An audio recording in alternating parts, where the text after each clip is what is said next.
Hey everybody, I'm back with a quick first impressions review of Marvel Television's Daredevil Born Again, which just dropped on Disney Plus. And there'll be no spoilers here. I will speak generally into the premise and things like that. So if you want to know zero, then don't watch this at all. But I'm not going to spoil anything major by any stretch, okay?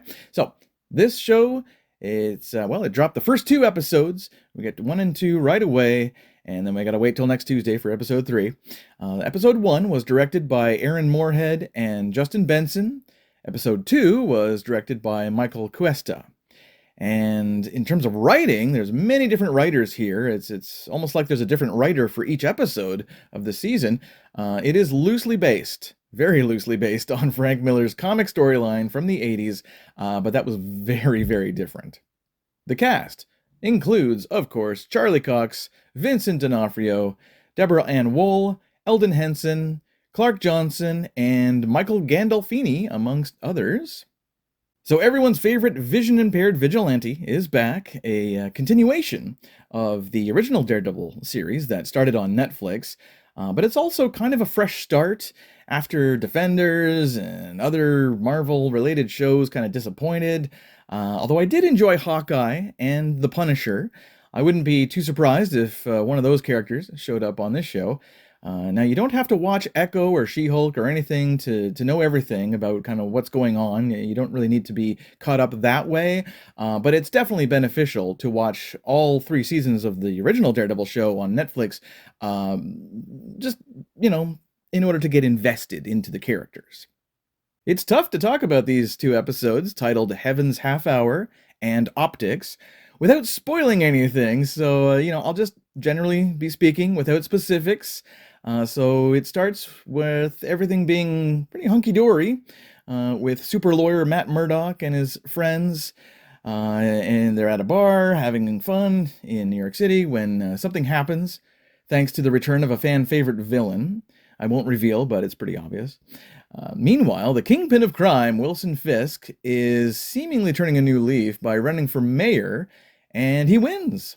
So many people, they don't like him, including the police commissioner, but he's very popular with the young voters of New York City. Fisk has supposedly left his life of crime behind him, and his beloved wife, Vanessa, has now taken over the criminal operation. But we, the audience, we and some characters certainly doubt that this will last. Now, Matt is seeing a new love interest, and he's working with some cool new people to help him with his latest case. There's a cop that was killed by a man in self-defense who used to be a vigilante himself. Now, Murdoch, whose senses can tell when someone is lying or telling the truth, he believes the accused, and he decides to defend him. And all of the cops want the former vigilante put away forever, of course, but there's also this witness that can prove that it was self-defense, but will Matt get to the witness first before the cops do? There's also some great action here, 1 fight per episode so far. That seems to be kind of the average with Daredevil. It's always been known for having these glorious one-shot long fights, and this show starts well with the fight between Daredevil and that fan-favorite villain.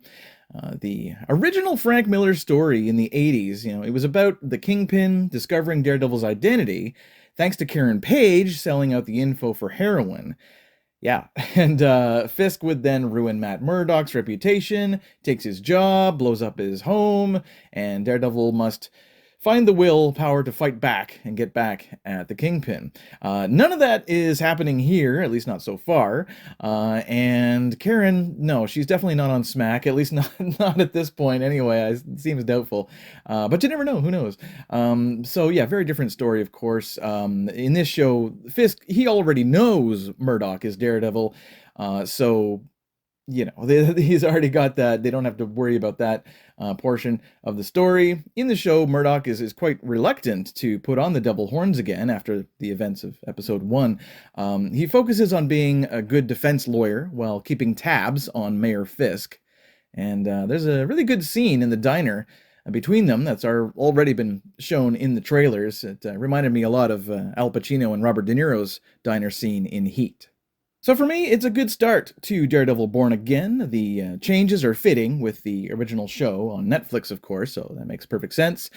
Fisk becoming mayor is, well, it's a bit Trump-esque, I'd say. Certainly, maybe just a coincidence, maybe not. He's a polarizing figure. Voters don't really know who to trust, so they just go for the best speaker or the biggest celebrity or whoever's the most outrageous, whoever gives the biggest promises. That seems to be the case, just like real life, right? So, yeah, that's how that goes. I really love Vincent D'Onofrio in this role as Wilson Fisk. It's got to be one of his best for sure. Charlie Cox, he knows this character well, and Matt's struggles and his wants and his obstacles so well. Both Charlie Cox and Vincent D'Onofrio, they were both born to play these roles. They are absolutely the best reason to watch Daredevil. Am I hooked? Of course! I've been a fan of Daredevil since the 80s. Now, after these 2 episodes, I really can't wait for more, right? So that's the main thing. If it makes you excited for the next episode next week, then it's definitely thumbs up. So far, so good for Daredevil Born Again.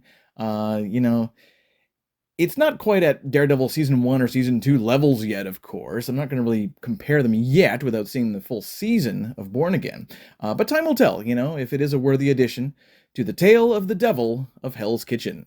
Yeah, I can't wait until next Tuesday. So big thumbs up for me. So far, so good for Daredevil Born Again. And that's all for this quick first impressions review, guys. Until next time, peace.